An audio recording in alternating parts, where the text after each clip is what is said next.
obrigado, muito obrigado pelo seu tempo, pela sua atenção ao Polêmica Judiciária, cujo objetivo é externar as decisões da Justiça que possam ter interesse dos brasileiros e brasileiras. Meu nome é Celso Tres, sou Procurador da República há décadas. Falo aqui de Novo Hamburgo, representada aqui pelo seu patrimônio histórico nacional, juntamente com São Leopoldo, berço da imigração alemã. Temos aqui a acompanhar esta exposição os colegas Temis, deusa da justiça, e o pensador de Rodin. Veja que eles estão aqui em diálogo, assentados sobre a obra de Pontes de Miranda, o nosso maior jurista. Portanto, eles estão aqui ao lindo do que há de melhor. O grande maestro deste trabalho é o Vinícius, o nosso grande diretor de produção, melhor que o Boni da Globo. A Globo quis contratá-lo, ainda não chegou no seu nível de exigência. Temis alertou que várias manifestações aqui que serão feitas, ela silenciará, né? Temor de ser amoestada pelo nosso Conselho Nacional de Justiça. O nosso pensador também está alertando que ele não é autor dos aforismas que irão para sua terra, ele apenas os escolhe, né? Então ele refere lá aos filósofos, pensadores, né? Porque no Brasil hoje nós temos um estado à caça da palavra. O que é isso, né? Veja, no período da ditadura militar, né? Então nós tivemos um episódio, entre tantos, aqui do Rio Grande do Sul. O nosso, que foi depois secretário da Cultura, um professor de literatura, um intelectual, uma figura proeminente da intelectualidade, o professor Carlos Apple, né? Ele, então, teve a visita na sua residência da censura, né? Dos policiais lá da censura. Eles estavam à cata de livros de comunistas, os livros vermelhos. Era uma coisa muito comum. Então, educado e civilizadamente, o professor recebeu aqueles policiais e os levou à sua biblioteca maravilhosa, né? Gigantesca. Ele já havia depurado de lá os livros vermelhos, né? Mas, então os policiais, assim como quem está num ambiente que não conhece absolutamente nada, começaram lá a buscar livros e tal, até que, eureka, apontaram para o professor. Vejam, Graciliano Ramos, ele era um comunista. O senhor tem um livro de comunista aqui. E aí ficou lá o professor, naquela árida posição de explicar aos policiais que Graciliano Ramos não era comunista. Ele foi um grande escritor. E explicar aos policiais que deviam entender de literatura tanto quanto eu entendo de física quântica o que é literatura, né? E o que foi Graciliano Ramos. O Estado brasileiro hoje está um pouco nisso, a caça da palavra, a caça do escrito. Ele adentra residências em busca disso, ele adentra o seu WhatsApp, o seu Telegram, a sua rede social, a caça das suas palavras. Sim, as palavras são armas. E as palavras podem ser usadas por conspiradores. E os estados não gostam de palavras. Sejam os estados democráticos, o que se dizem democráticos, sejam os estados ditatoriais.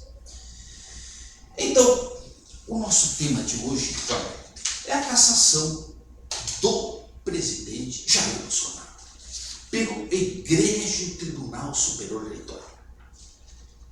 Comecemos, então, e vai para a sua terra, Vinícius Lucarani, a nossa grande obra de literatura maior de todas, a Constituição da República, empunhada por um outro gigante, Ulisses Guimarães. E lá está o principal dispositivo da Constituição.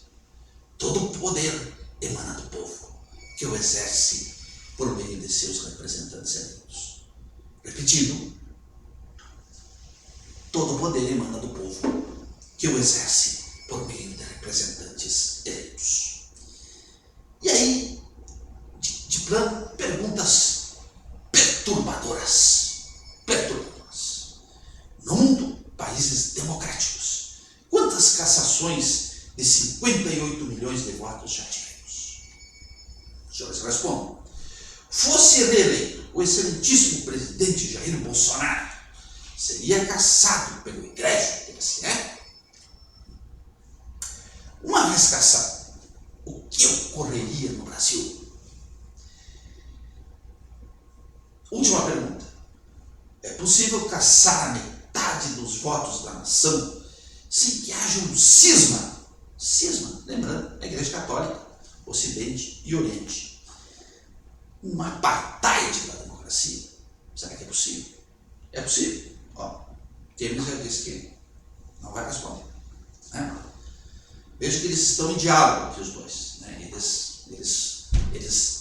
As respostas eles acordam, eles discutem antes. Não é assim de inopino. Né? Então, nenhum contraria o outro, jamais.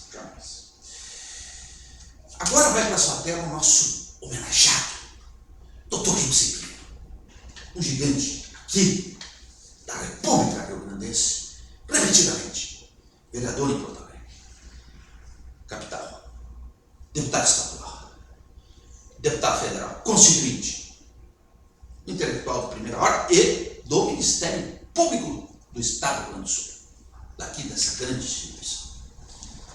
Foi importantíssimo na elaboração, como foi esculpido na Constituição de 88, o Ministério Público.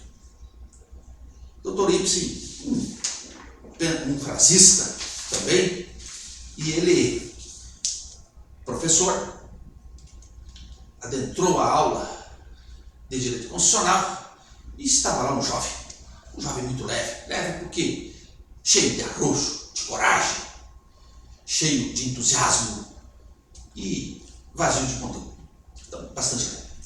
E teve a infeliz ideia de desafiar o Dr. Ribes, perguntando, diz, Dr. Ribes, quantos livros o senhor escreveu? E o Dr. Ribes olhou para ele e, de imediato, disse, o livro que está à sua mesa é um dos que eu escrevi. Eu, surpreso, o aluno disse, mas sobre a minha mesa só tem a Constituição. Então vai lá no final e veja quem assinou a Constituição, quem foram os constituintes. O aluno não perguntou mais durante o correr do semestre. Tá? Vai para a sua tela agora um aforisma. Interpreta-se o ato não pelo nome, mas pelo efeito. Latim. Em latim. Veja a riqueza disso. O direito é muito dado a rótulos, nomes. O que importa é o efeito. E por isso que é a pergunta, que abre lá a nossa exposição e vai ser repetida durante todo o correio. Quem foi cassado? Presidente Jair Bolsonaro e ou 58 milhões de brasileiros e brasileiras. Qual foi o efeito? Vai para a sua tela agora uma arte da AGU, Advocacia Geral da União, sintética e muito precisa, sobre o sistema de freios e contrapeso. Isso é muito importante para termos em mente hoje no Brasil. O que significa? Significa que sempre que um poder, um órgão, comete algum abuso, existem mecanismos de refrear esse abuso. E que se o outro órgão que é responsável por refrear o abuso se omite, significa que ele legitima o ato. Vamos começar aqui né, o nosso chão de fábrica na primeira instância. Se a polícia comete abuso contra um cidadão, uma cidadã, a agride, né, usa de violência sem justa causa, e o Ministério Público nada faz, o Ministério Público, na verdade, não é que ele nada fez, ele homologou, ele legitimou aquele abuso. É assim. Na cúpula, que nós temos visto, são comportamentos de ministros do STF que, no mínimo, arranham o devido processo legal e o devido comportamento que se exige de um ministro da Suprema Corte. Bom, quem tem o poder de correição sobre eles? O Senado da República. Ele pode, ao extremo, caçar, despedir, literalmente falando, o ministro da Suprema Corte. Tivemos 2 presidentes da República que já sofreram impeachment. Nenhum ministro do STF até hoje na história. Mas o Congresso Nacional pode, se quer punir, mas ele tem o maior dos instrumentos para reprimir os abusos. A lei. Ele muda a lei. Né?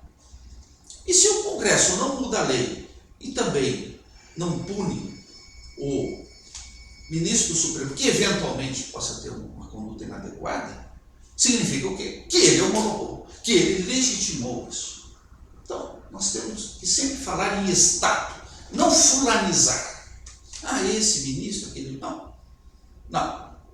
Se houve algum excesso, tinha remédio para reprimir esse excesso. E se quem tinha o remédio não o utilizou, é porque validou esse excesso. É assim que nós temos que raciocinar. Vai para a sua tela agora o iluminismo. O iluminismo, como você sabe, entre tantas bandeiras, tinha lá o de que as pessoas deveriam conhecer as leis. Né? Deveria ser dado a um cidadão, uma cidadã, o conhecimento das leis. As leis deviam ser claras, objetivas. Né? E aí, o Brasil, em 1870, ainda no Império, fez divulgar a consolidação das leis não penais. Né? Penais já, nós tínhamos o Código Penal do Império.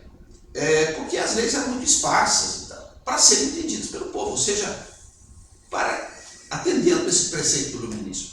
E essa consolidação que está lá, podem acessar no site do Planalto, Legislação Histórica, é bem interessante. Então lá, disse, justificando, né, essa publicação, fazendo uma reminiscência a Roma, diz Calígula, dos tiranos engenhosos de Roma, para evitar que os cidadãos conhecessem as leis, ordenaram que as tábuas da lei, né, onde eram cravejadas ali e impressas as leis, fossem penduradas no ponto mais alto. Olha só, que coisa, né? Bem mais claro, impossível, de que o rei queria esconder a lei dos cidadãos. E essa parafernália legislativa brasileira, assim, que sai norma todo dia, confusa, está um pouco nessa linha, né? Então, mas por que está sendo colocado isso? Porque hoje no Brasil, o que é fundamental? Entender a lei? A lei é importante, mas é fundamental entender as decisões judiciárias. É o que nós estamos tentando fazer aqui. Por quê? Porque elas governam o Brasil. Isso não é um juízo de valor, isso é uma constatação de fato. Final do governo Jair Bolsonaro, o Brasil foi governado por ADPFs, Ação de Descumprimento do Preceito Fundamental. Essa que agora estão utilizando aí para legalizar o uso da maconha, né? E tantas outras finalidades. Repito, não faço juízo se estava certo ou se estava errado. Isso é um fato.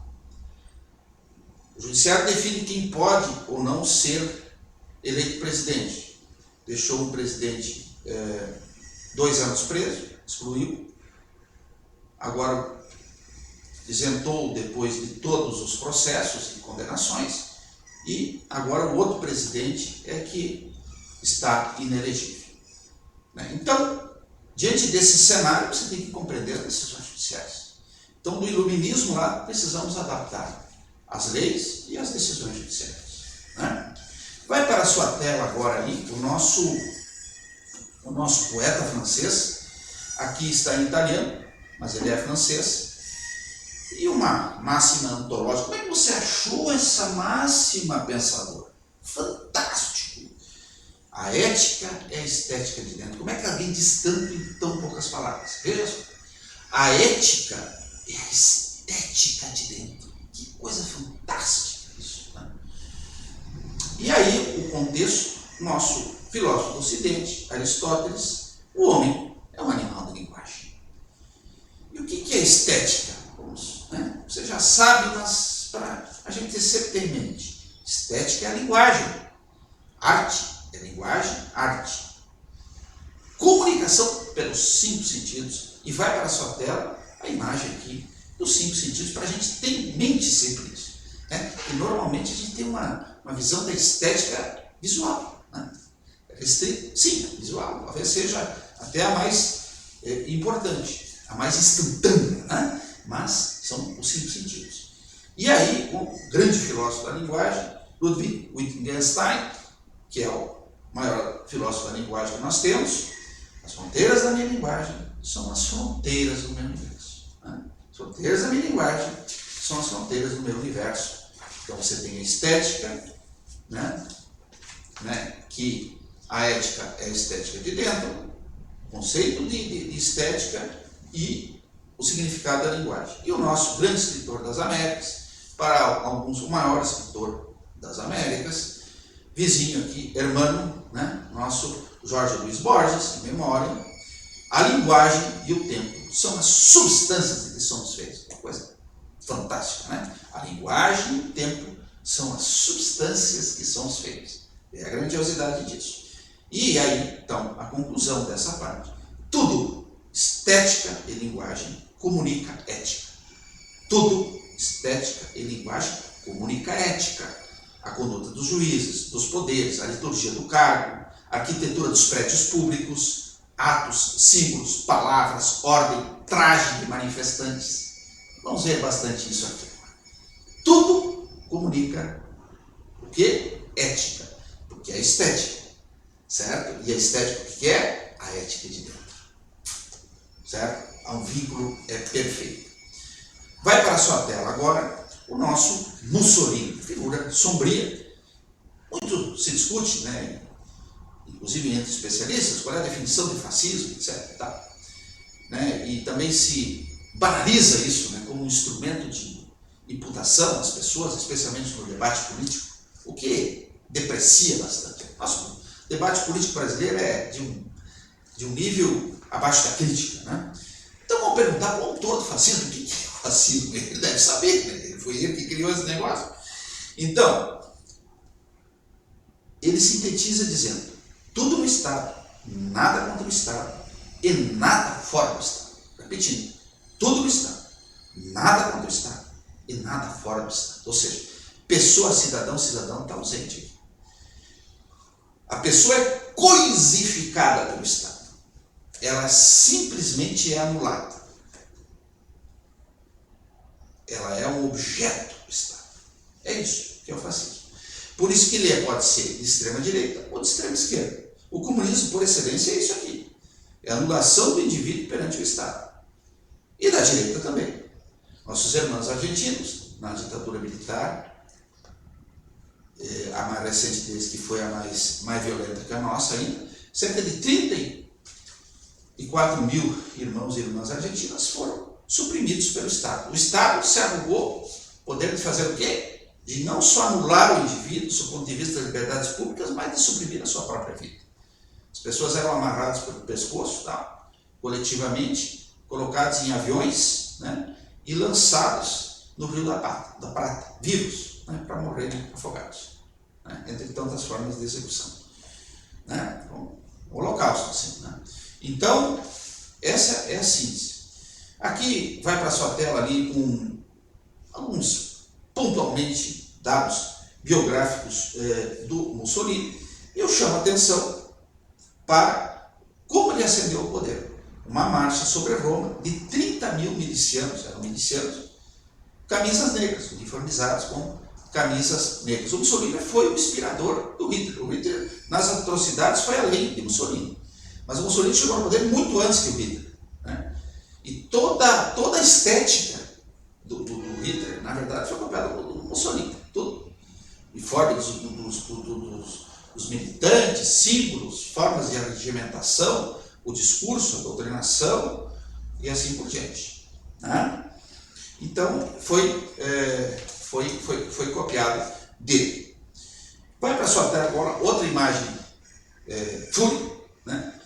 Está lá no YouTube, vídeos, tem vários vídeos a respeito, em que se fez uma encenação no Parcão em Porto Alegre, coincidentemente ou não, em frente à antiga sede do Tribunal Regional Federal da 4ª Região, que logo depois da Constituição ali se estabeleceu durante muitos anos, né? Muitos anos. Se fez a encenação, então, da morte, da execução pública, mediante fogo, mediante queima, dos ministros do STF, sob o som da fala de Lula, que na época foi vazada pela Lava Jato, na conversa que ele teve com Dilma.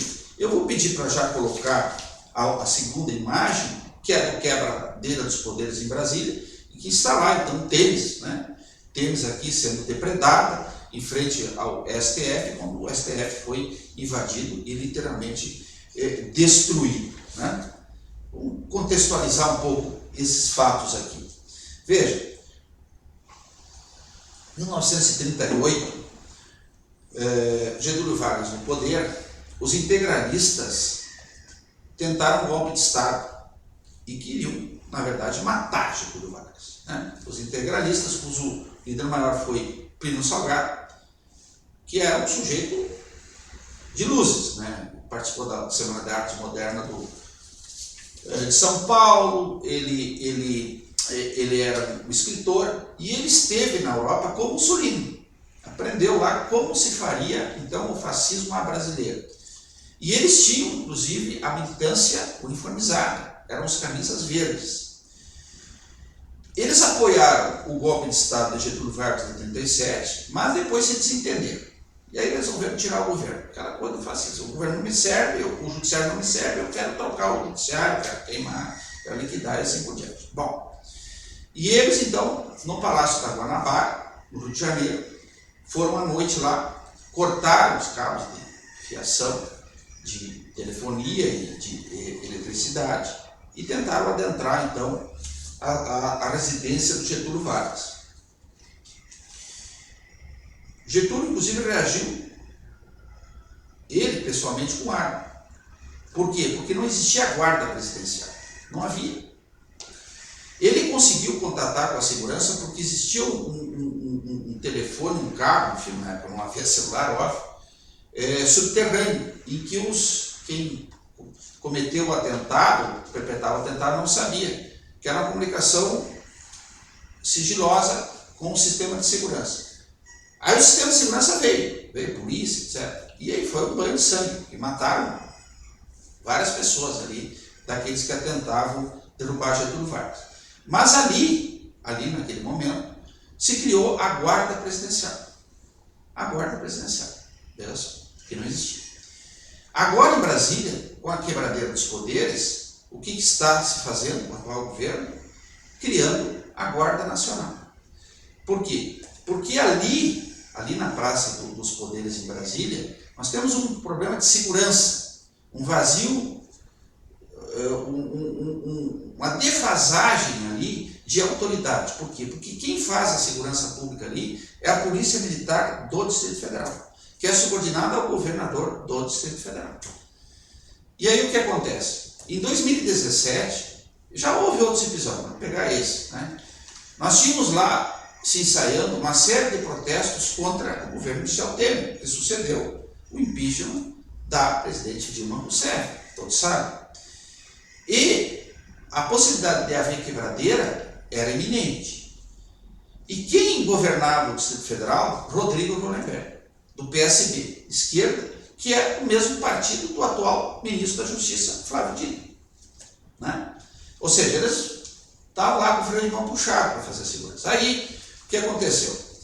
O chefe lá do Gabinete de Segurança Institucional, o ministro, que inclusive reside em Novo Hamburgo, para nossa satisfação, o general Edgoy, que é uma figura muito exponencial, muito importante do Exército Brasileiro, ele chegou no presidente e disse, olha, tem que convocar o Exército.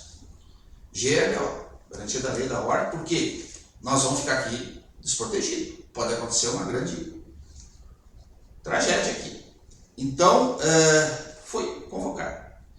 Foi convocado, o Exército garantiu a segurança e, óbvio que o governo foi que sofreu uma saraivada de crítica da esquerda, da imprensa, de tudo que é lá. Coisa de ditadura, o Exército na rua, etc. Bom, jamais nós comemoramos o desastre evitado, a tragédia evitada. Nós só lamentamos o desastre, a tragédia consumada. É assim, é da alma. Agora, o que aconteceu em Brasília? O que nós tivemos? Quando o presidente Lula foi diplomado pelo Tribunal Superior Eleitoral, e houve antecipação dessa diplomação, acertadamente, porque nós tínhamos sim um clima de golpe de Estado no Brasil, foi certo, o Tribunal Superior Eleitoral, nós tivemos em Brasília um quebra-quebra, de noite. Quebrou-se. Os mesmos que depois praticaram. E o que fez a Polícia Militar do Distrito Federal? Nada. Deixou quebrar. Esteve solenemente ausente. Bom, aí assume o governo. Assume o governo e tal. O quebra-quebra foi no domingo. Na sexta-feira, está na mídia aí, só buscar, o ministro da Justiça, Flávio Dino, vem a público e diz que o serviço de inteligência brasileiro alertou da marcha essa Brasília, que já era anunciada, pública, mas da pretensão de ter quebra-quebra. Ele disse com todas as letras. Então, o sistema de inteligência funcionou, o SISBIM, a BIM, inteligência do Exército, inteligência da Polícia Federal, enfim, de todos os órgãos, Polícia Rodoviária Federal, né? Os órgãos alertaram o governo, o próprio ministro disse isso. E o que aconteceu? O ministro da Justiça disse que combinou com o governador do DF que sequer os manifestantes poderiam chegar na Praça dos Três Poderes. Quem é o governador do DF? Um alinhado do presidente Jair Bolsonaro. Perceberam? A questão de 2017 é a inversão de situações. E aí o que aconteceu? Houve aquela coisa terrível, quebraram os poderes todos. Isso nem em guerra acontece. Né? Por exemplo, quando a Alemanha, na última vez que invadiu a França, porque toda hora a Alemanha invade a França nas guerras, né? Foi lá, quebrou o Palácio de Versalhes, quebrou o Judiciário francês, a Assembleia Nacional Francesa. Não, né? Nem nas guerras acontece isso. Quando no Brasil aconteceu. Foi uma tentativa de golpe de Estado, atípica, normalmente se faz com força das armas, né? Não dessa forma, mas anunciar, houve um ensaio antes que ia acontecer. Né? São coisas incríveis que acontecem no Brasil. Então vejam o contexto. E aqui, então, quando se fez essa encenação da morte dos ministros do STF, vejam o seguinte: o fogo é o maior símbolo da destruição humana. Fogo é o maior símbolo. O inferno é representado pelo fogo. A Inquisição da Igreja Católica matava as pessoas como? No fogo. Né? Tantos morreram no fogo. Joana d'Arc, milhares morreram no fogo. Mas, falando das pessoas de maior expressão, Jordano Bruno e tantos outros, no fogo.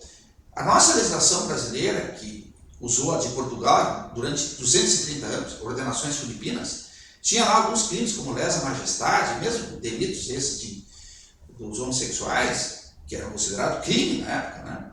Crime hediondo. As pessoas eram executadas, mortas, e o corpo era queimado. Sabe por que o corpo era queimado? Para que não houvesse memória daquela pessoa. Veja a profundidade disso. Holocausto, a expressão holocausto tem origem no idioma grego, que significa oferecer um ser vivo queimado à oferenda. Certo? nazismo, o que se fez? Se fez a queima de livros, queima de sinagoga e depois queima de pessoas, né? O episódio, aliás, da queima de livros que aconteceu no nazismo, não foi só em Berlim, foram em várias cidades, mas em Berlim teve lá o protagonismo de quem? A Faculdade de Direito. Tem uma reportagem da Deutsche Welle, que é a agência oficial de informação da Alemanha, maravilhosa, eles são ótimos, né? Tá no YouTube, procura ali, uma reportagem, eles têm museu disso, e a Alemanha faz tudo, né? Faz museu de tudo. É ruim, tem que ter museu para não esquecer, né? É maravilhoso. Então o fogo tem essa representatividade, pois se fez isso em Porto Alegre, e isso nunca foi bonito até hoje, se fez. E na época, veja, isto funcionou. Por que funcionou? Porque constrangeu efetivamente os ministros da Suprema Corte a fazerem o quê? Não soltarem o presidente Lula da Silva. Essa que é a verdade.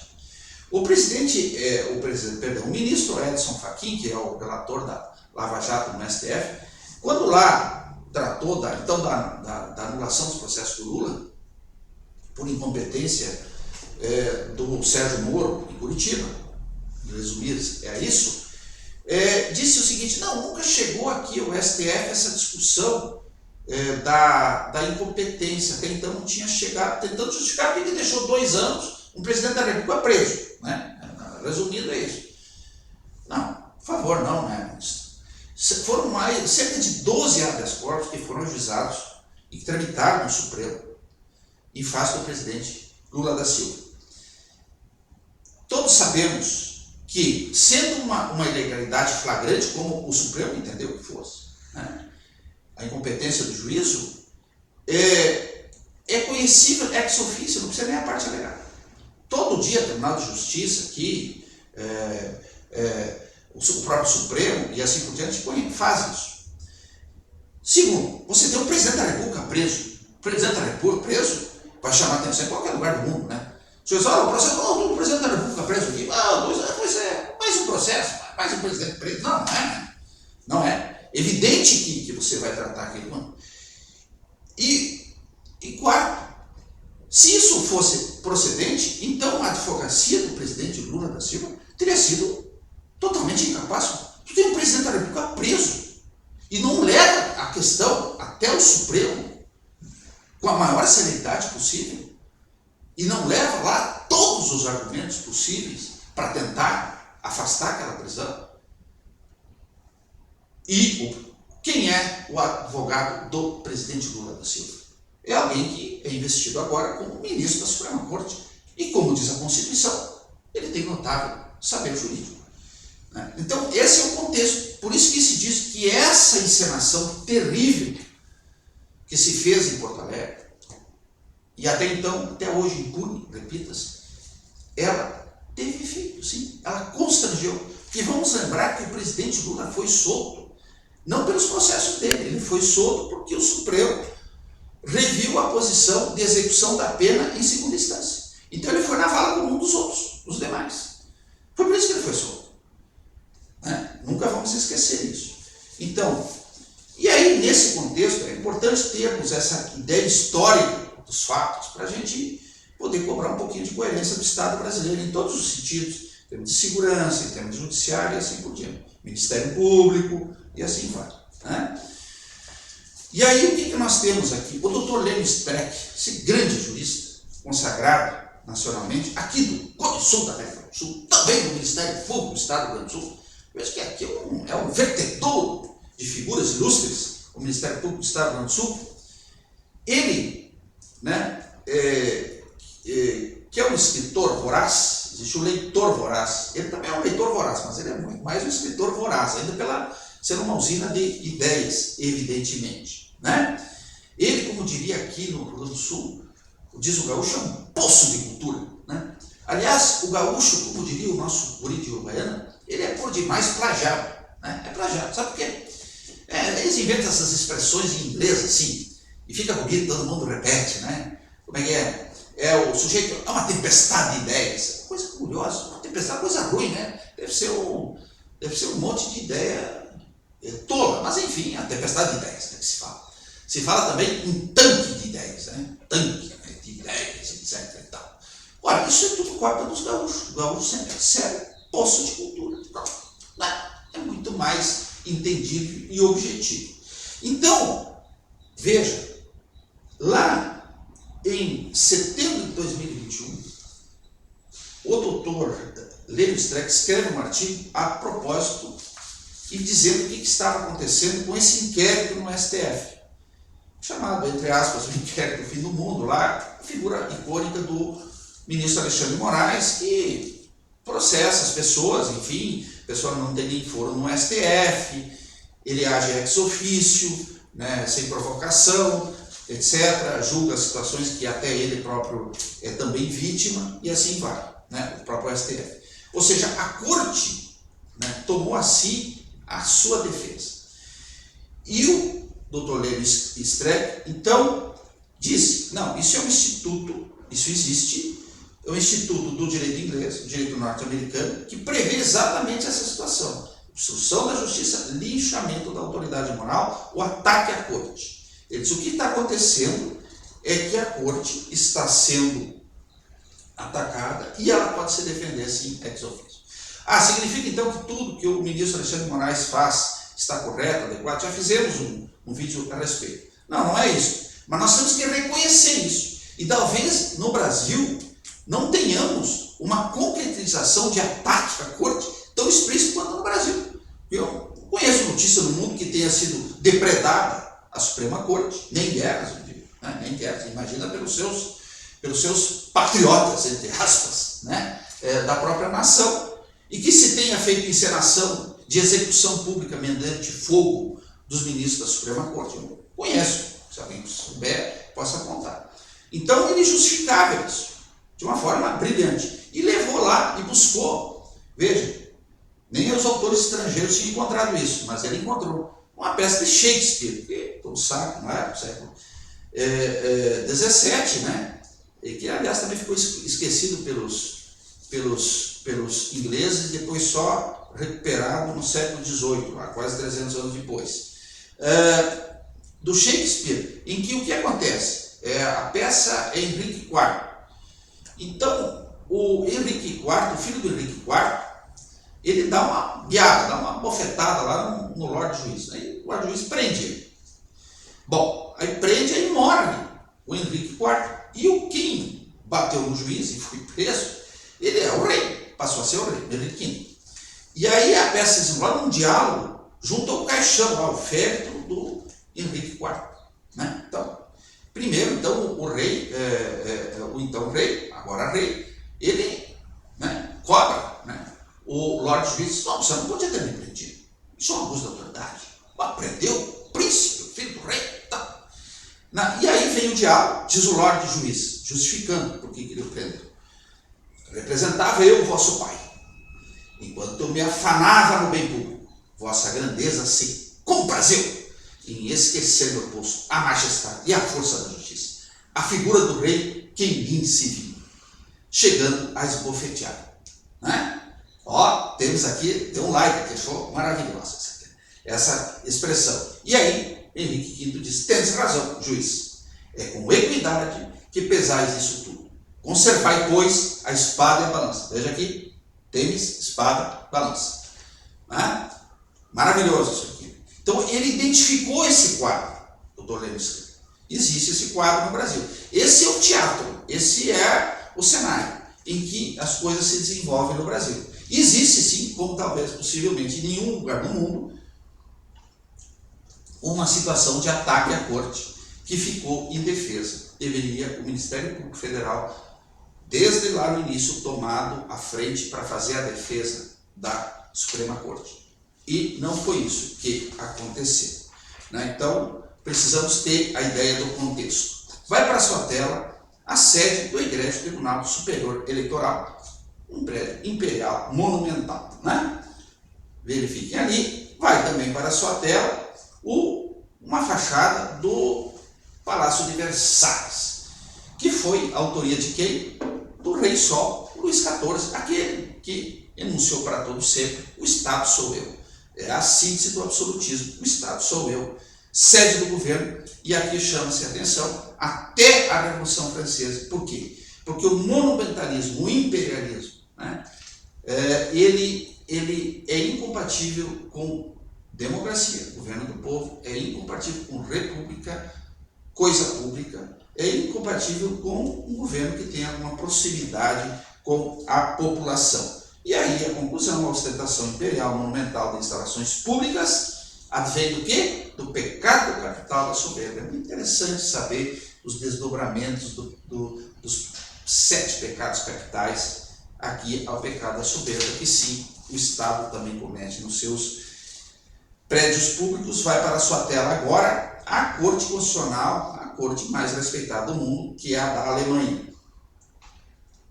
Tribunal Constitucional Federal da Alemanha. E a primeira lição, estética, veja só, estética é ética de dentro, né? E nós todos estamos falando dos prédios aqui, estética é ética de dentro, em Karlsruhe, a sede, porque é um local menor, em que fica distante da pressão das massas populares. Veja, isso é tudo comunicação. Comunicação do quê? Estética, onde está localizado. Por que está localizado? Comunica a ética de dentro.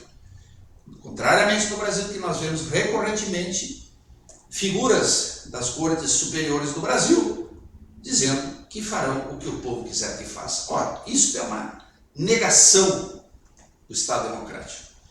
Quem é investido para atuar conforme a maioria pretende é o executivo ou o legislativo, e fundamentalmente o judiciário, ele é contramajoritário, ele tem que fazer a defesa da Constituição e da lei, né? Então essa é uma coisa. E lá nós temos um símbolo também de humildade. O juiz sozinho não pode vencer a toga, só com a ajuda de outra pessoa, para ele não tombar do ego. Veja como as coisas têm ética, estética de dentro, tudo tem a sua significação. Aqui uma referência do Memento Mori. O que era o Memento Mori? Em Roma, quando voltava lá um comandante militar, um general, de uma batalha em que ele venceu, ele estava com o ego, né? Que ele sobrevia todos, acima de todos. Vinha alguém lá no seu ouvido dizendo: lembre-se que você vai morrer. Lembre-se que você vai morrer. Somos pó e ao pó voltaremos. Lição de humildade. Memento Mori. E aqui, esta corte da Alemanha é que disse que o soberano do poder implica que o soberano, o povo, esteja aparelhado mediante os seus sentidos, lembra? 5 sentidos, fiscalizar a correta computação do voto. Essa é a questão central quando se discute urna eletrônica. Não é se é fraudável ou não é fraudável. Não é essa. E é isso que disse o tribunal da Alemanha, mais respeitado do mundo. Quem é o titular do poder? É o soberano do poder, é o povo. Então ele, através dos 5 sentidos, ele tem que ter condições de saber se o voto dele está computado ou não. Não é juiz, não é promotor, não é técnico de informática, não é nada disso. Eu quero saber se é o meu voto. E por isso que eles rejeitaram essa urna eletrônica. Veja, significa que tem que acabar com a urna eletrônica? Não, não significa. Significa que você vai ter que ter por técnicas de auditoria, e a auditoria é uma ciência, não é só simplesmente sair sorteando, né? Algumas com possibilidade de maior de ter fraude, indicativas que você vai ter impressão paralela. O cidadão olha, faz eletrônico, olha ali do lado, aquele ali é o voto mesmo. E depois que ocorreu a eleição, se faz a apuração daquelas urnas. É simples. Só que o Supremo inventou inconstitucionalidades de uma lei que fizeram nesse sentido, inventou. Porque não existia inconstitucionalidade nenhuma. A pessoa não vai levar o voto para casa, ninguém vai saber do voto dela. Nada daquilo que está colocado ali ia acontecer, né? E se tornou um fetiche, né? Um fetiche. Essa questão da urna eletrônica brasileira, que ninguém adota no mundo. Não tem. No mundo que serve de estándar, não tem. Né? É um fato objetivo. Significa que houve fraude? Claro que não. Eu não tenho demonstração disso. Né? Mas é isto que diz a Corte Constitucional da Alemanha. Acho que dá para respeitar um pouquinho a Corte Constitucional da Alemanha. Né? Acho que dá. Acho que dá. E mais, a afirmação, veja, de que um determinado equipamento, seja um eletrônico, qualquer coisa, não pode ser fraudado, é uma mentira acima de tudo científica. Mentira científica de qualquer natureza. Você já viu um médico, uma pessoa de expressão, um pesquisador, um biólogo, enfim, que tratam de questões de, por exemplo, doenças, né? Dizer assim: olha, esse remédio é a prova de qualquer doença. Ele cura 100% de todos os casos. Nenhum vai dizer. E se disser, está mentindo, porque isso é uma mentira científica. A ciência vai falar sempre o quê? Em níveis de probabilidades. Ela sempre vai falar. O engenheiro, ele vai dizer assim, ó, esse prédio não tem hipótese nenhuma de cair. Não existe. Né? Se caiu um avião lá no World Trade Center lá em 2001, vem abaixo. Né? Então, ele vai falar níveis de segurança. É isso, níveis de segurança. Né? Significa que é inseguro? Não, significa que ela tem níveis de segurança. Mas significa sim que todo o engenho é fraudável. O Wikileaks entrou em todos os sistemas de inteligência do mundo, da CIA. Agora vai dizer que o sistema de inteligência da CIA não tem segurança? Tem, mas entrou, fraudou. Né? Vazou o sistema. É assim. Né? Então, a gente tem que compreender o que está se discutindo. É evidente que grande parte dos que atacaram a urna eletrônica o faziam como cavalo de batalha eleitoral. Não porque quisesse o sistema eleitoral mais correto. Isso é outra, é uma distorção também. Né? Mas é importante a gente fixar. Vai para a sua tela agora o plenário do egrégio TSE e o texto da Constituição de como ele é composto. 3 ministros do STF, 2 ministros do STJ, e eu chamo a atenção aqui para os 2 advogados, que saem aqui de lista dentro de 6 advogados que devem ser apresentados ao presidente da República para escolher 2. 6. Se escolhe 1, metade de 6 é 3. Né? Depois a gente precisa saber por que eu sublinho esses 6 aqui. E agora nós estamos, vai para a sua tela, a fachada da Agência Brasil, Empresa Brasileira de Comunicação, bela fachada, e estamos lá, ela larga uma nota pública, inclusive a nota pública tem uma tag, a publicação é gratuita, desde que citada a fonte. Então nós estamos dentro da agência oficial do governo, falando do próprio governo. Então temos que dar credibilidade para eles, né? Isso também foi repercutido por vários outros órgãos de mídia do Brasil, mas vamos ficar com a palavra oficial do governo. E diz lá, Lula indica 2 advogados para ministro do TSE, confirma Moraes. Então, a primeira coisa, o ministro confirmou. Presidente do TSE, ministro Alexandre Moraes, anunciou que o presidente Lula indicou os advogados Floriano Azevedo Marques e André Ramos Tavares para as 2 vagas de ministros efetivos. A informação ainda não foi divulgada por Palácio Planalto. Foi o Alexandre que divulgou, o Planalto então estava em silêncio. O anúncio, durante a sessão do STF, outra coisa, durante a sessão do STF, que mais cedo aprovou uma lista de 4 nomes para serem indicados por Lula. Então veja, no mesmo dia, pela manhã, no mesmo dia o STF havia feito a lista para o Lula, e aqui a primeira coisa, eram 4 para 2 nomes, viu? Não são 6, eram 4 para 2 nomes. Né? E o Alexandre Moraes já indicou à tarde. Ele anunciou para a nação, né? Para a nação quem fora o Lula. Então foi ele que indicou. Aliás, isso é notório. E aí vem a outra observação da agência oficial do governo, o advogado Floriano de Azevedo Marques é professor ligado a Alexandre Moraes. Está escrito, né? As advogadas Edilene Lobo, ligada ao PT de Minas Gerais, a agência do governo dizendo isso. Veja, aqui, o asterisco aqui não está na reportagem, mas eu coloquei para lembrar. Lembrando que essa lista é feita pelo STF. Então o STF, quando fez a lista dos 4, incluiu um advogado que é ligado ao PT. E Daniela Borges foram preteridas nas nomeações. Então veja só, foram nomeados, então as 2 mulheres ficaram fora, foram indicados 2 homens, eram 4, né? E esses vão fazer o quê? Vão julgar o presidente Bolsonaro. Entendeu? Eles vão julgar o presidente Bolsonaro, julgar ele inelegível. Então. Temos aqui outra nota oficial, aqui de 2022, só para fazer os paralelos, tudo nota oficial, veja que é tudo coisa oficial. Fachin propõe lista com 2 advogadas e 2 advogados para compor o TSE. O objetivo é promover a paridade de gênero. São as advogadas e os advogados surgidos pelo TSE para compor a lista. Essa lista é de 4. Então vejam o seguinte, isso é a primeira distorção, porque a lista é do STF. Né? E aí o que se fez? O ministro Fachin que estava no TSE que sugeriu para o STF. Não poderia ser feito assim. Não é assim que é para ser feito. Não é assim. É o STF. Certo?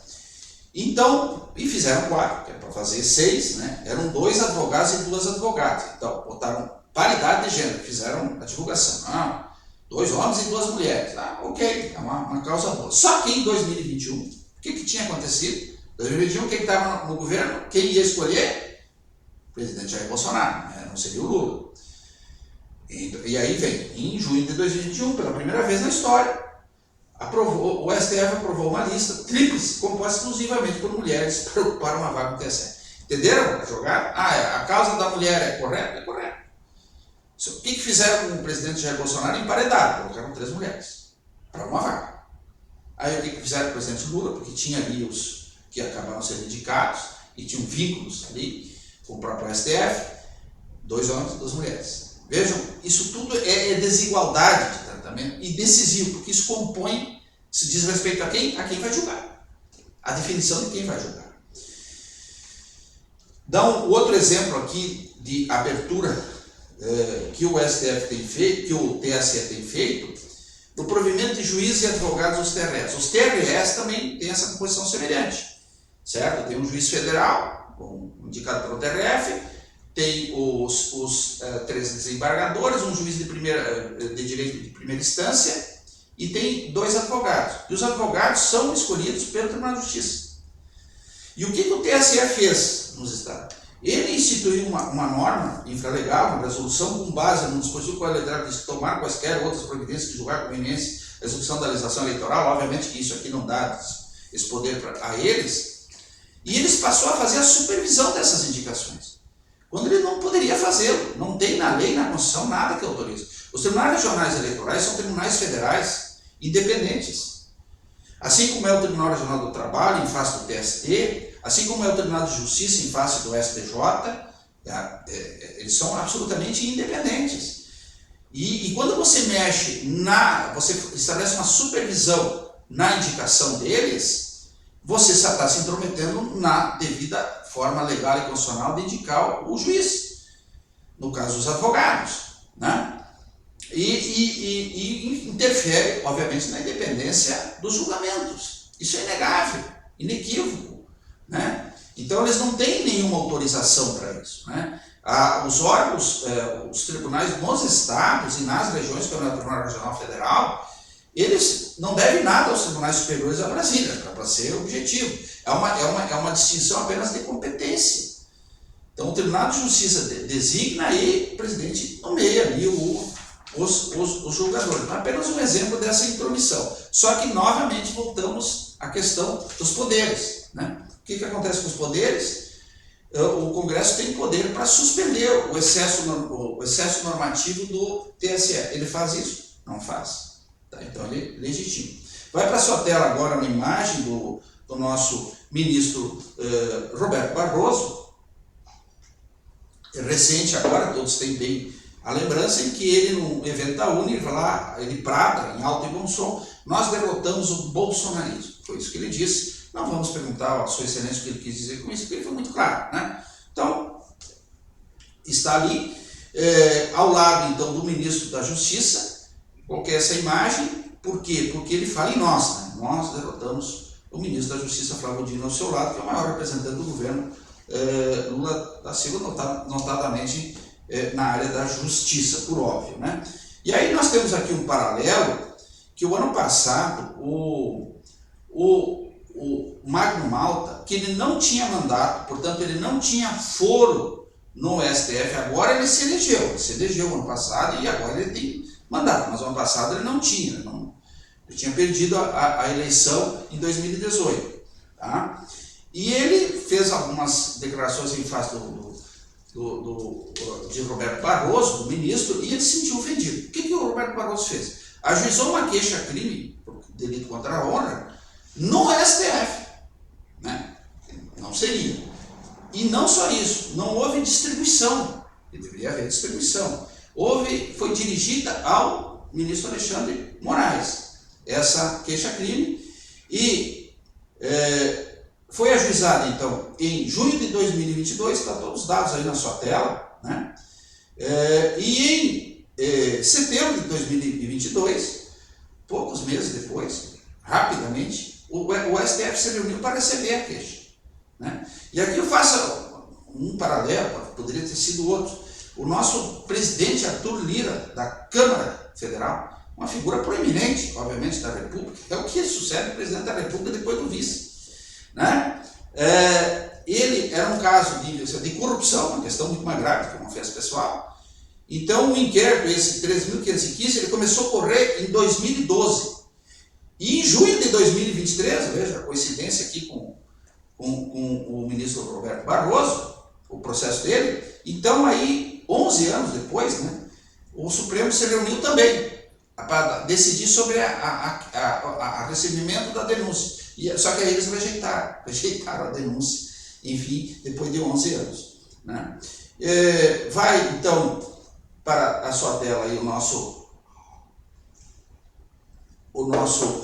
intelectual francês, quando a política penetra no recinto dos tribunais, a justiça se retira por alguma parte. Né? Fantástico, isso é muito repetido, né? Docente de Sorbonne, etc. Essa é uma coisa. Quando a política penetra no recinto dos tribunais, a justiça se retira por alguma parte.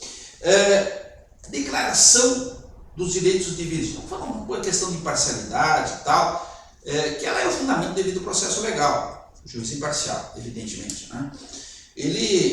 O devido processo legal, por exemplo, a cláusula geral está na nossa Constituição desde 1824. Mas vamos ver algumas declarações que isso aparece, algumas, que tem em várias. Né? Então está lá, Declaração dos Direitos de Virgínia, Estados Unidos, 1776, o júri, lá onde há mais júri no mundo, no sistema deles, né?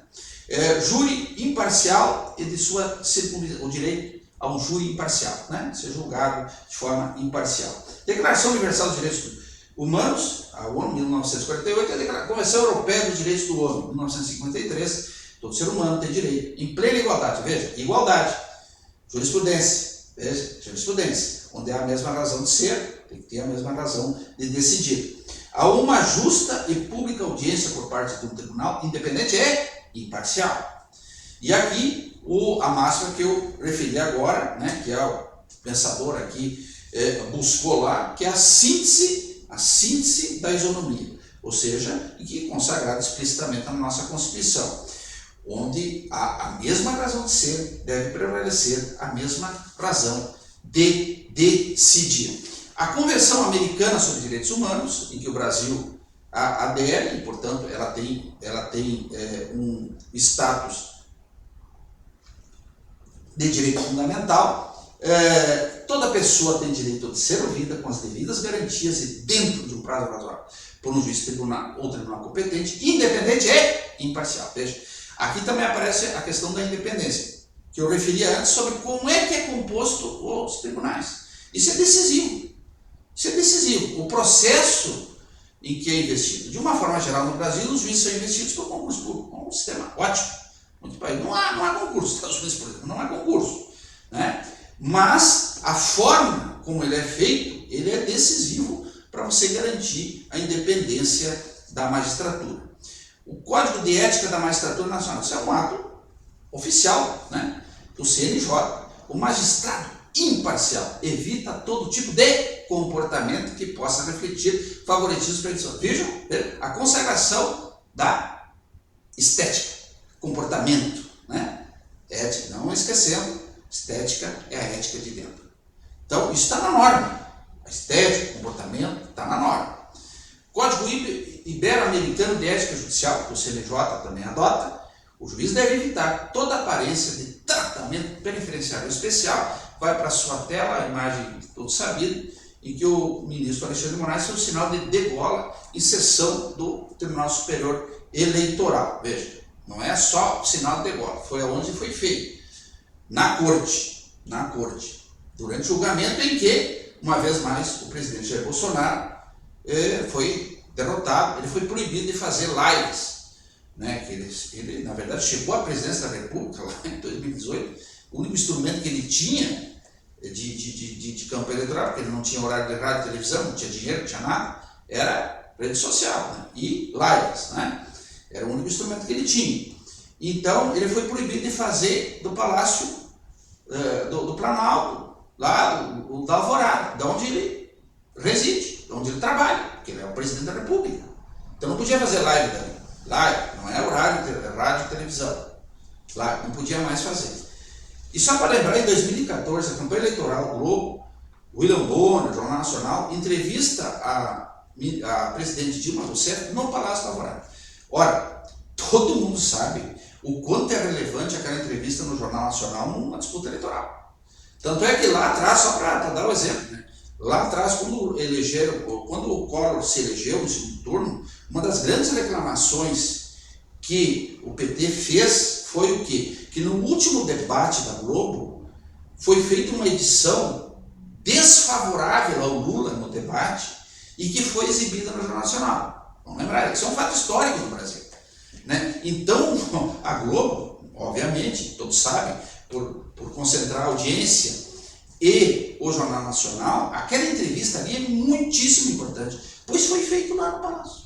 Veja, então, aquela história da isonomia. Quando eu estou julgando aqui, eu tenho que pensar não no caso concreto especificamente. Como é que foi julgado até hoje esse negócio? E lá atrás, pois é, mas nós já julgamos diferente. Já houve fatos que passou em albis, sequer foram julgados, sequer foram trazidos à justiça, porque havia um consenso que eram lícitos. Então, como é que eu vou considerar ilícito agora? É só um exemplo. E no IGTSE, na sessão de 13 de 10 de 22, o ministro Alexandre Moraes, está gravado, está aí na internet, fácil de acessar, não podemos achar, ele declarou, um contexto lá, de caças fake news, e ele disse, não podemos achar que as mídias tradicionais, o jornalismo, portanto, o jornalismo profissional, só falam a verdade. E aí vem as perguntas, aquelas perguntas perturbadoras. Quando, onde, qual democracia o judiciário judiciona a verdade? Quando, onde? Segunda pergunta perturbadora, existe ação declaratória da verdade? Existe. Galileu Galilei, aquele que teve que se retratar do heliocentrismo, sob pena de não morrer na fogueira, né? Ele responde. Como ele respondeu na época, a verdade é filha do tempo e não da autoridade. Que coisa fantástica. E depois ele está em latim aqui, o nosso pensador aqui, que trouxe a balha, a verdade é filha do tempo e não da autoridade. Código Ibero-Americano de Ética Judicial, a imparcialidade de juízo, obriga que o juiz crie hábitos rigorosos de honestidade intelectual e de autocrítica. Veja, hábitos. E o nosso Aristóteles, o filósofo do Ocidente, nós não transformamos veja que coisa rica isso, nós nos transformamos naquilo que praticamos com frequência. A perfeição, portanto, não é um ato isolado, é um hábito. O hábito não faz apenas o monge, o hábito faz tudo. O hábito, o monge, a repetição, o traje, que é nada mais do que a recorrente do hábito. Então, sim, por isso que nós temos que criar rotinas, todos nós. Aqui, claro, há uma prescrição para os magistrados, de conduta, de comportamento, de estética, mas todos nós. Se nós queremos atingir objetivos, nós queremos ser melhores, nós temos que repetir, praticar. Isso vale para tudo, né? Vale para o esporte, vale para a atividade intelectual, né? Às vezes a gente vê grandes figuras da intelectualidade, puxa, que cultura esse sujeito tem, mas vai lá ver quanto ele leu, vai lá ver quanto ele repetiu, né? Até assimilar lições e vai para a sua terra, que é a sua santidade, né? O nosso Papa Francisco, nosso vizinho aqui, torcedor do São Lourenço de Almagro, né? E diz lá na sua mensagem, o juiz está lá no YouTube, juízes devem ser exemplos de favoritismo, expressão, a exemplo de Jesus Cristo, quem nunca negocia a verdade, a integridade. Guarde a integridade. Integridade depois vai aparecer lá na mediana da virtude de Aristóteles. E agora vai para a sua tela a pirâmide de Hans Kelsen. Ultimamente tem muito noticiário de pirâmide financeira no Brasil, que é 171, né? Mas essa não, né? É o maior jurista da história, eu sei que alguns vão dizer que não, filósofo, escreveu mais de 400 obras. Ele literalmente deu arquitetura ao direito. É isso, deu arquitetura ao direito. Hans Kelsen, judeu, alemão, foi perseguido, Praga, ele foi perseguido pelo nazismo, né? pelo nazismo, se exilou nos Estados Unidos que grande parte do extraordinário crescimento americano se deu por quê? Porque ele abrigou, ele asilou os perseguidos do mundo. Né? Olha a inteligência. Desde a época lá da colonização americana, olha a propaganda que eles faziam na Inglaterra. Imagina, sair da Inglaterra para ir para a América. A América não era nem onde o diabo perdeu as botas, porque nem o diabo tinha coragem de ir lá. Né? Então, como é que iam levar esse pessoal para lá? Uma das coisas que eles faziam, olha a inteligência e o que faz você apostar na liberdade. Eles ofereciam liberdade de religião, porque a Europa era muito conflagrada nessa questão dos conflitos religiosos, guerras, mortes, etc., perseguições. Né? E eles, não, aqui o tio Sam, já na época aparecia a imagem do tio Sam, aqui não terá liberdade religiosa. Olha que coisa fantástica, as pessoas foram atrás da liberdade religiosa e construíram aquela grande nação. O Brasil, depois da Segunda Guerra Mundial, podia ter feito isso, trazido muito mais imigrantes para esse país, ainda hoje muito desabitado. Então ele fez aqui, que é a conhecida pirâmide de Kelsen. A Constituição está lá em cima, com os tratados de direitos humanos, como é a nossa Constituição, que hoje ela eleva eles em nível constitucional, e vejam que estão as sentenças das decisões judiciais, estão aqui na base, abaixo das leis. Eu chamo a atenção para esse dispositivo, porque essa pirâmide, porque ela também orienta a interpretação. Você tem que interpretar a lei segundo a Constituição, e não a Constituição segundo a lei, que é um vício muito comum no Brasil, porque senão tu está subvertendo. Essa pirâmide vale para a hermenêutica. Não, primeiro o valor é a Constituição. Então, se eu interpreto uma lei aqui, eu tenho que saber não só se ela cabe dentro da Constituição, se em tese ela pode ser constitucional, mas eu tenho que fazer uma interpretação conforme a Constituição. É um instituto muito recorrente no Supremo. Se ajuizações de inconstitucionalidade lá, os Supremos não. A lei não é inconstitucional, ela tem que ser interpretada desta forma para ser constitucional. Interpretação conforme a Constituição. Então, isso tem que ser praticado. Então, qual é o maior valor em matéria eleitoral que a Constituição abriga de hermenêutica? É esse que nós já citamos: todo poder emana do povo, que o exerce por meio de seus representantes. Esse é o vetor fundamental da democracia. Preservação da vontade popular, do voto. Né? Interpretar qualquer voto de matéria eleitoral, interpretar o que lê, a vontade expressa pelo voto. Esse é o vetor fundamental. Para eu retirar isso, olha, precisa muita coisa. Precisa muita coisa. Diz lá: a soberania popular será exercida pelo sufrágio universal e pelo voto, então, confirmando a Constituição. Então, o que diz a Constituição a respeito da lei que possa flexibilizar isso? Que possa vir e retirar algumas pessoas da investidura do cargo. Né? A lei estabelecerá, complementar estabelecerá, inelegibilidade. E diz lá: contra a influência do poder econômico, o abuso do exercício da função, cargo na administração. Veja, Bolsonaro, na verdade, foi atingido pelo que chama-se abuso do poder político. Só que a Constituição não fala em abuso do poder político. Ela fala em abuso do poder econômico. E ela já delimita ali o que seria o abuso de poder político. Diz ali: exercício de função, cargo na administração. Veja, tu já tem aí uma redução de conceito. Né? Não, o que é abuso do poder político? É qualquer coisa. Não. A Constituição aqui já estabelece uma delimitação. O mandato poderá ser impugnado com provas, a ação que o Bolsonaro sofreu, o presidente Jair Bolsonaro, com provas de abuso de poder econômico, corrupção ou fraude. Veja só. E aí, mais uma restrição ao conceito de abuso do poder político. Diz aqui: poder econômico, vírgula, corrupção ou fraude. Poder político é corrupção ou fraude. Corrupção no sentido amplo, não é ontológico, claro, originário. Né? Já trabalhamos no vídeo anterior sobre isso. Ou seja, a degradação. Né? Então não é só receber ou pagar propina. Né? Mas fraude. Você veja que tem uma delimitação aqui muito contundente do que é o abuso do poder político. A Constituição diz isso. A Constituição. Tá?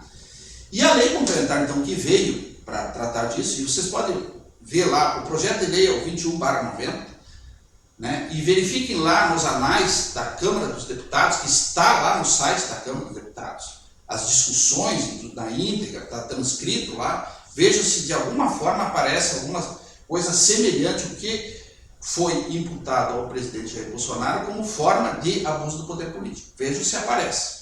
Não há. São inelegíveis para qualquer cargo. Tá? Aí tem todos lá e vem H, os detentores de cargo que beneficiarem assim. Então veja, está aqui já, ó, beneficiário pelo abuso do poder econômico ou político. O que tem aqui? Beneficiário. Tu tem que ter benefício. Pois mais adiante, os que forem condenados por captação ilícita do sufrágio, por doação, captação de gastos ilícitos de recursos de campanha e veículo, ou por conduta vedada dos agentes públicos em campanhas eleitorais que impliquem cassação do registro ou do diploma. Então veja, ela flexibiliza a lei complementar e diz que aquelas condutas vedadas que estão na lei ordinária, em tese, e que prevejam a cassação, podem ensejar isso também. Então, primeiro, a conduta do presidente Jair Bolsonaro não está prevista lá, mesmo nas condutas vedadas, e muito menos prevista a cassação. Mas veja, aqui nós já temos uma ilicitude, porque a Constituição diz que a lei complementar tem que definir os casos. A lei complementar. E a lei complementar veio e disse, não, remeteu para a lei ordinária, não pode. Isso é um vício. É inconstitucional isso aqui. Né? Então, o que pode a conduta vedada ocasionar? Outras sanções. Isso é bom ter sempre, tem uma série de outras sanções na área eleitoral que não a cassação. Uma série, né? Restituir valores, multa,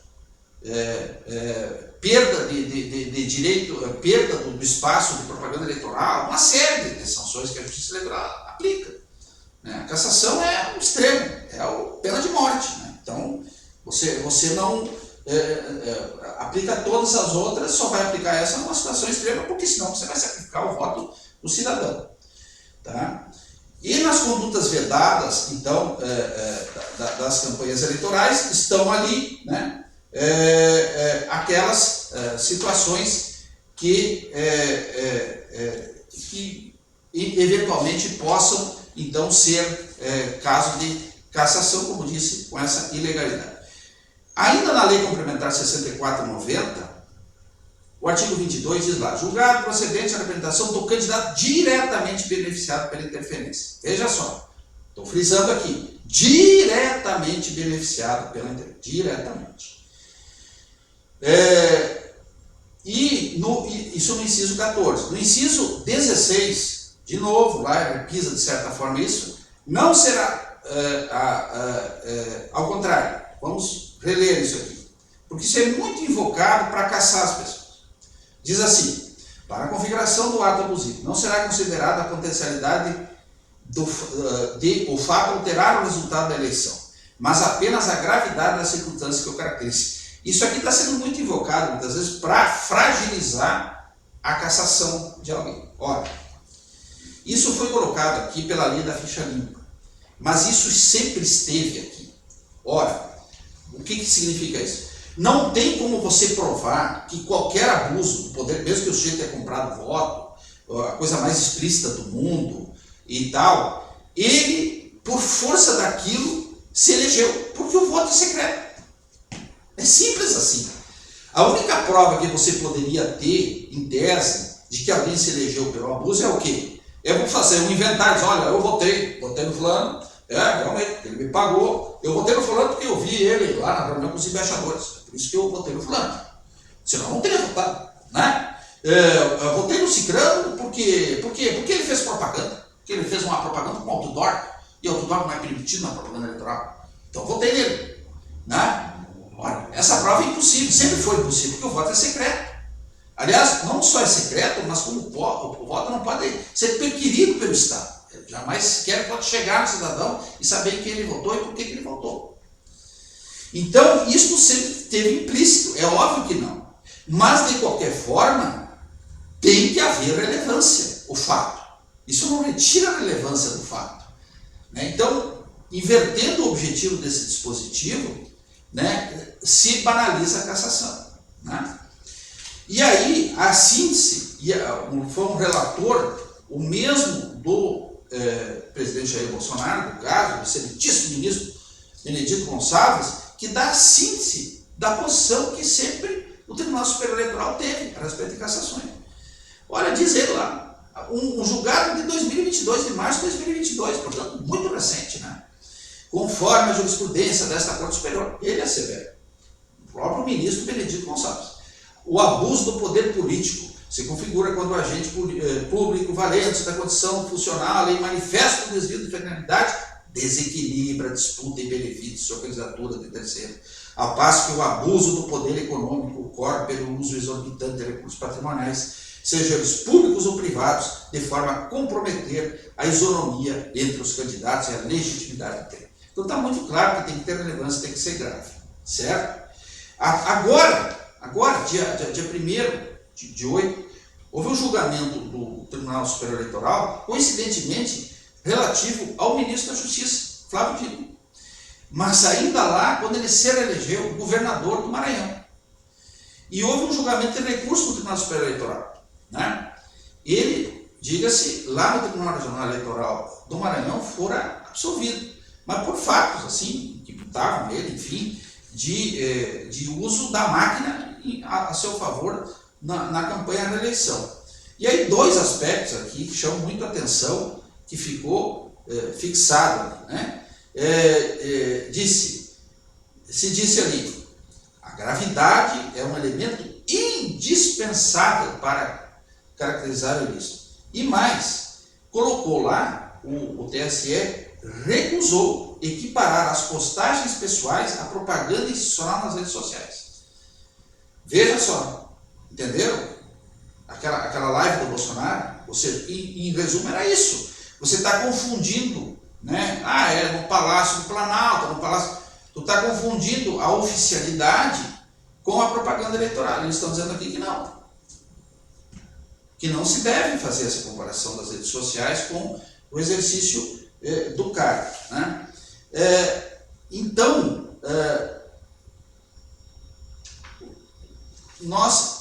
a gravidade, ela é essencial.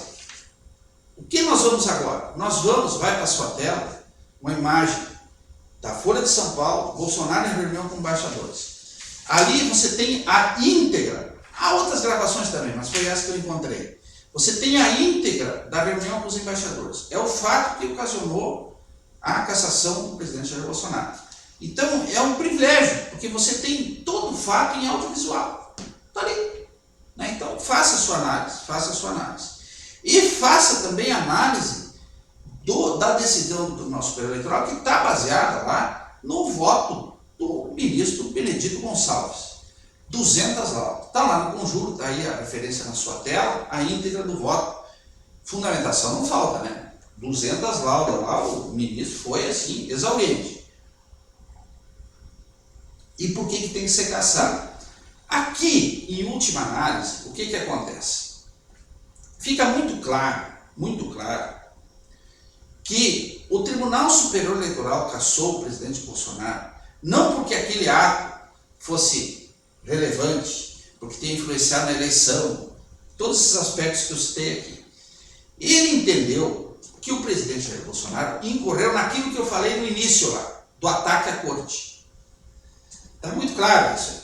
Ou seja, eles entenderam que aquela crítica que ele faz aos ministros, a crítica que ele faz da falta de zelo, na concepção dele, com a segurança da urna eletrônica, que ele desacreditou o sistema eleitoral. E que isso se caracterizou o que aconteceu lá. Ou seja, o ataque à corte, a perpetuação do ataque à corte. E, portanto, isso seria suficiente para caracterizar a justificativa da sua cassação. Né? Esse é o juízo. Se é ou não, é um juízo que se faz. Por isso que lá no início eu abordei um certo vagar essa questão, com base lá no artigo do Dr. Lênin Streck. Foi essa concepção adotada pela Corte Eleitoral. Na realidade foi essa. Eu repassei ali a necessidade, a gravidade, etc. Mas foi essa a interpretação que eles tiveram. Né? Então, cada um faça o seu juízo. Né?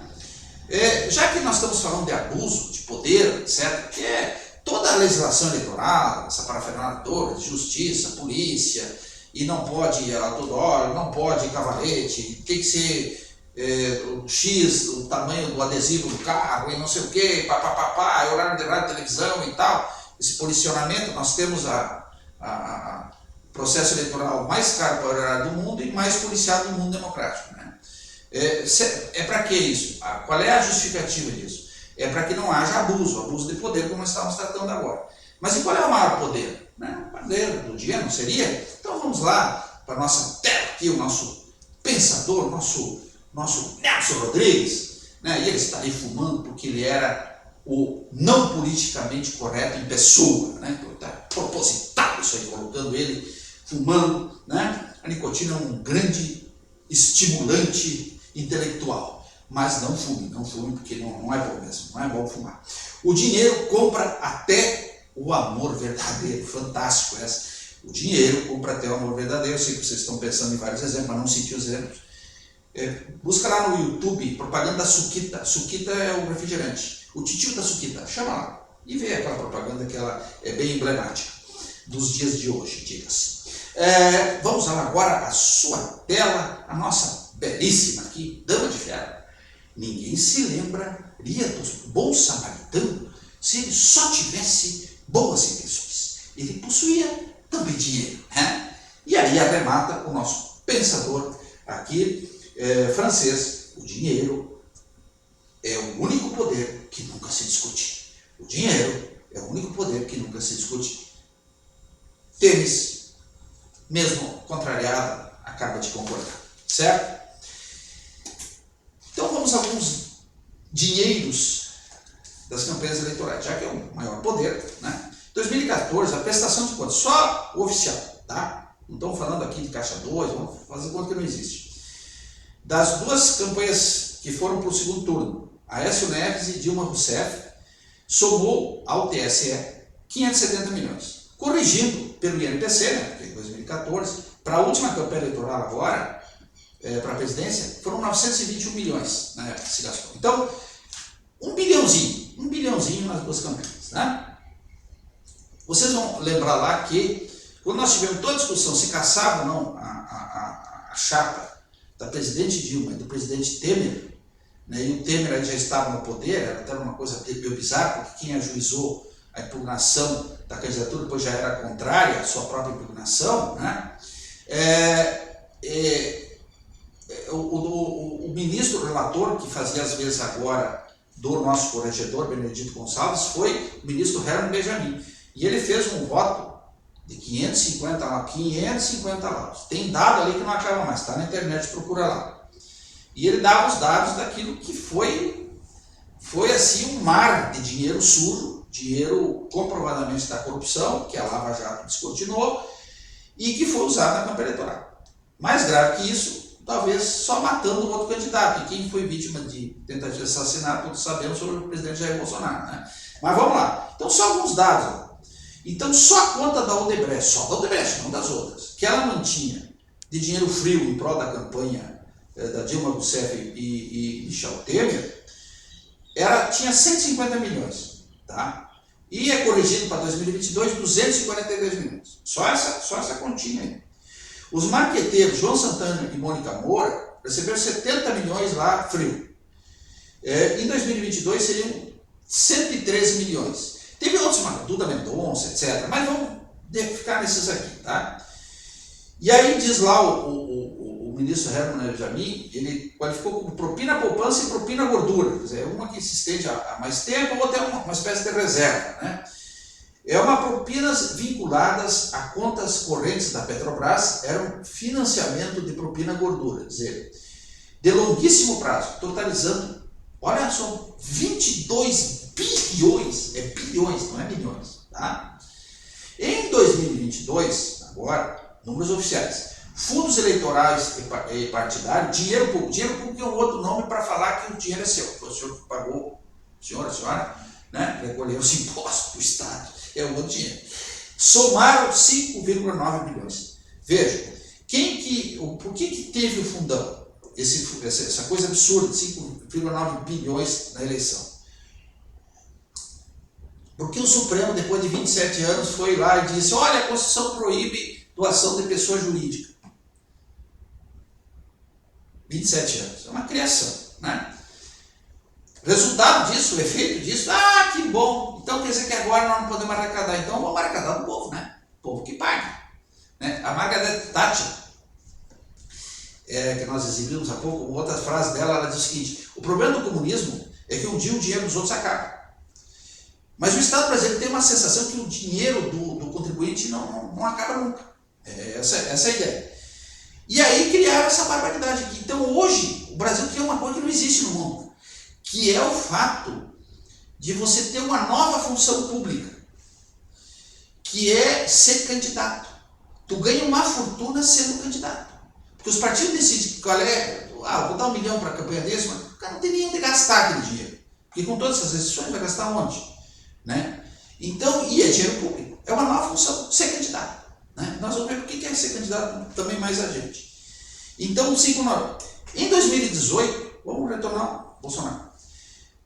O presidente Bolsonaro gastou 2,8 milhões na campanha eleitoral. Gastou 2,8.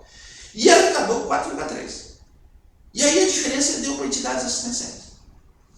Ou seja, ele não gastou um pila de dinheiro, como diz o gaúcho, e ainda deu para assistência social. E ele é caçado por abuso de poder. Né? Então, esse quadro, justiça se estabelece quando você tem conceitos indeterminados. O que é abuso de poder político? O que é abuso de poder econômico? Bom, muitas vezes a legislação lá, você procura, a lei até tipifica. Mas normalmente esses conceitos determinados, você precisa de parâmetros. E que parâmetros você vai buscar? No comportamento nas outras eleições. Bom, mas vem cá, vamos dizer que um sujeito que fez isso aqui abusou. Como abusou? Mas o sujeito lá, que o TSE absolveu. O TSE absolveu essa, gerando todo aqui, de 22 bilhões, absolveu, foi absolvido. Né? Então, temos um problema. E do custo eleitoral, que tem coisa que nem aparece, as pessoas não percebem. Tem um levantamento aqui do República.org, que em 20 anos, veja só eleição estadual e federal, está fora os municípios, que é mais um monte. Estadual e federal, arredondando, em 20 anos, nós tivemos 136 mil candidaturas de servidores públicos no Brasil. 136 mil! O que significa isso? Que esses servidores públicos se licenciaram para concorrer. O Estado paga para eles, né? Vão me candidatar. É uma profissão. Não é? Profissão, é uma profissão. Então, paga para eles. Alguns ficam 6 meses licenciados do trabalho e você está pagando eles, normalmente. Isso conta para todos os efeitos, inclusive para férias, tudo, licença-prêmio, conta para tudo, como se estivesse trabalhando. Né? E ficam muito mais tempo do que a campanha eleitoral. Muitos nem eles votam neles mesmo, não precisa votar. É uma questão, o cara tem dignidade. Não, eu não sou capaz, estou aqui tirando umas férias. Né? Militares são aposentados. O presidente Jair Bolsonaro é um exemplo. Ele está desde da casa dos 30 anos de idade inativado. Essa conta aqui é bilionária. Bilionária. Está aí, um sistema. Né? Agora, uma relação que a gente pode fazer também com o período militar. Né? Que falei agora lá do professor Appel. Né? Os mais vividos e os que estudaram a história vão saber como aconteceu isso. Né? Então você tinha um regime militar que assumidamente não é democrático mesmo, vai ter que ter censura. Ok. Então, a campanha eleitoral, então, às vezes tinha a Lei Falcão, que era só um santinho, assim, que aparecia na TV, né? E ali o outro não podia nem ser o próprio, lia o currículo do sujeito. Então, tinha restrição, censura. Censura pega quem? Pega normalmente o jornalismo, né? São os mais altos, e as artes. E as artes, a maior vítima normalmente é a música, porque a música ela tem mais poder de divulgação, né? De difusão de ideias. Bom, então, aquelas figuras icônicas, como foi o Chico Buarque, Deolano, que ele fazia música, tinha que botar outro nome lá, porque se chegar na censura alguma música, por mais inocente que fosse, por exemplo, a banda que ele fez, o censor lá já ficava, né, em pânico, dizendo assim, mas ele está querendo dizer outra coisa aqui, está dizendo outra coisa e tal. Né? Como eles compuseram Cálice, né, que Cálice, eles fizeram uma construção brilhante, né, diga-se que Cálice que é, ou seja, tomar um líquido ou coisa assim, e Cálice no sentido de impor silêncio, né, Cálice, né. Ele e o Gilberto Gil, aliás, no YouTube tem a história, como é que eles compuseram a música, é maravilhosa, é coisa de gênio mesmo. Então, mas por quê? O que a ditadura pensava? Olha, esse pessoal aí é subversivo, eles querem colocar o povo contra a gente, vamos promover uma revolução, vamos tirar o poder. E o povo é inteligente, o povo entende as suas músicas, então nós temos que cuidar. Veja, a ditadura presume que a população é inteligente. A democracia presume o quê? Que o povo é um desinteligente, para não dizer outra coisa pior. Então, nós temos na lei eleitoral, não é coisa do TSE isso aqui, é a lei. Proíbe show em comício eleitoral. Né? Proíbe show. Além de todo esse custo de ser uma coisa policialesca, a nossa eleição, ela é triste, parece um enterro. Né? Qualquer democracia do mundo é uma festa, a eleição é uma alegria, aqui é uma tristeza imensa. Né? Não tem show, não. O cara pode ser, botar o Chitãozinho Chororó lá, e o cara pode querer votar naquele candidato. Mas se ele quiser votar para ele é o soberano do poder, ele vai fazer o que ele quer. Né? Não pode. E a outra é maior ainda, que é da dramaturgia. Diz assim, veicular ou divulgar filmes, novelas, minisséries, ou qualquer outro programa com alusão ou crítica a candidato ou partido político, mesmo que dissimuladamente. Eu queria ver quem é que vai analisar isso aqui. Né? Que eu referi lá da época da ditadura, da literatura do Graciliano Ramos. Eu queria ver quem é que ia examinar isso aqui. Porque está na lei, na democracia.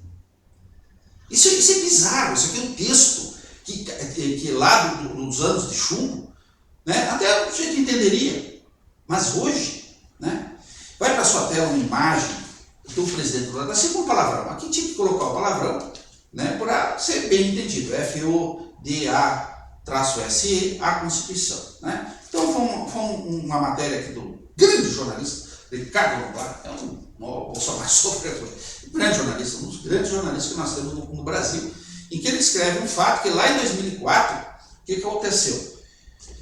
Um jornalista o correspondente do New York Times fez uma matéria apontando que o Lula era dado a bebida alcoólica e que isso era um problema.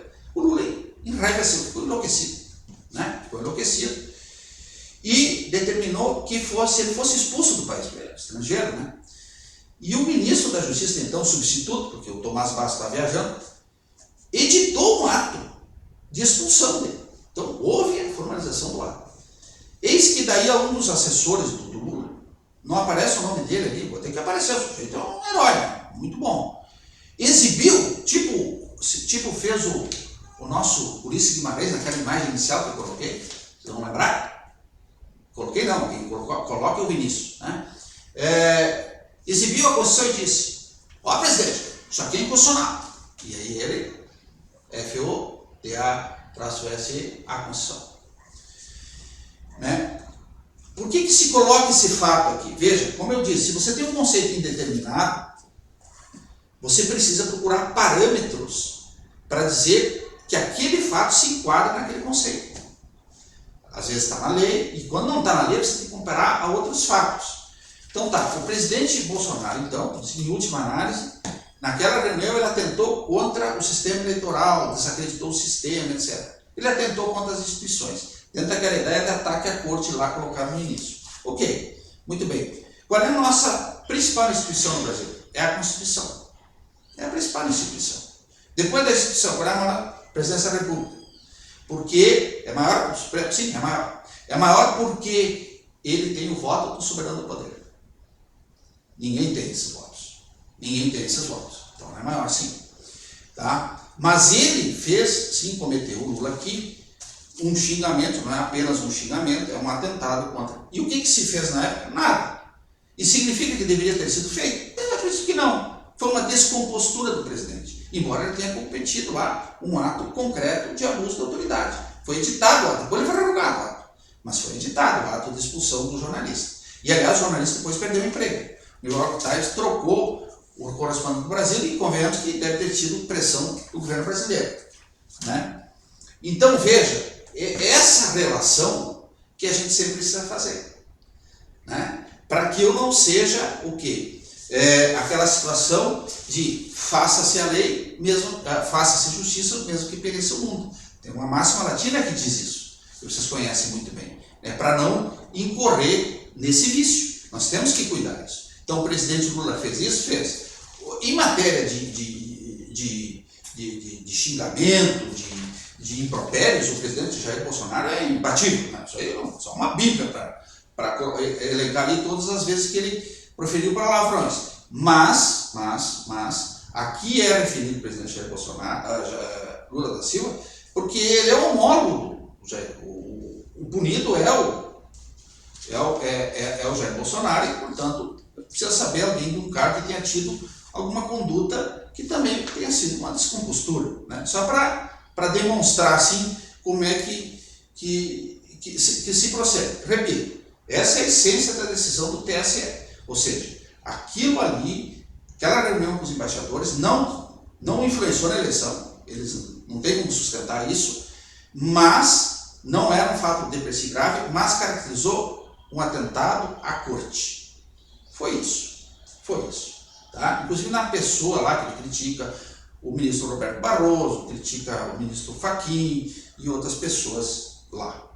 E aqui então vai para a sua tela o nosso Aristóteles: quando um juiz se deixa levar pela cólera ou por qualquer outra paixão, sua sentença recebe necessariamente a marca disso. Impressionante como isso é verdade mesmo, né? Impressionante como é verdade. E segue o Aristóteles: haverá flagelo mais terrível do que a injustiça de armas na mão? Essa é uma pergunta do Aristóteles. E aqui a mediana da virtude de Aristóteles, que é uma organização aqui da filósofa professora Lúcia Helena Galvão, a Continuum da Virtude. O Aristóteles, ele consagrou a civilização ocidental sob um dos parâmetros que ele consagrou, é que toda virtude tem dois vícios, os seus extremos são vícios, e portanto é moderação. Tem gente que acha que esse negócio de proporcionalidade, razoabilidade, inventaram agora, né? Faz 2000 e quantos anos mesmo aqui? Está aqui, deixa eu ver, o Aristóteles, vai dar no 2300, 2400 anos mais ou menos, né? 2400 anos. Então, já ouviram falar usar moderadamente os meios necessários? Pois é, né? Nossa, do direito penal, né? É muito repetido por aí. É Aristóteles, né? Então, esta é a máxima de Aristóteles. E esse quadro do contínuo da virtude, da mediana da virtude de Aristóteles, é maravilhoso. Nós vamos ficar só no primeiro aqui, tá? Que ele tem sido muito recorrente no Brasil. O que ele bota? Bota a corrupção no extremo, a integridade, que é o objetivo, a virtude é a integridade. E no outro extremo, o legalismo. Veja que coisa rica isso aqui. A integridade, ela está tão distante da corrupção quanto do legalismo. E não é essa a ideia. Você invoca a legalidade. Isso vale para tudo. Combate à corrupção, combate ao abuso eleitoral. Eu estou aqui em prol, contra a desinformação, a favor da verdade. O que eu estou fazendo? Eu estou invocando o legalismo. Eu estou sendo íntegro? Jamais. Eu estou tão distante da integridade quanto a corrupção está distante da integridade. Veja a riqueza disso aqui. Uma riqueza extraordinária, e depois tem todas as demais virtudes. Então vamos repetir lá aquelas perguntas que agora vocês vão responder. Aqui, ó, o nosso Rodin aqui do Pensador e a Temis continuam se negando a responder, né? Então, vamos responder. No mundo, país democrático, quantas cassações de 58 milhões de fatos já tivemos? Quantas? Fosse reeleito o excelentíssimo presidente Jair Bolsonaro, seria cassado pelo egrégio TSE? Seria? Uma vez cassado, o que ocorreria no Brasil? É possível cassar metade dos votos da nação sem que haja um cisma, como na Igreja Católica, Ocidente e Oriente, uma apartheid da democracia? Pergunta. E com essas perguntas, perguntas que vocês vão saber responder melhor do que eu. A gente encerra agradecendo aqui, ó, bem-humoradamente, né, a sua atenção, né, o seu tempo, e fiquemos, como diz a Constituição, aqui, ó, todos sob a proteção de Deus. Fiquemos todos nós. E também o Lodumare da Mãe África nos protege. Obrigado.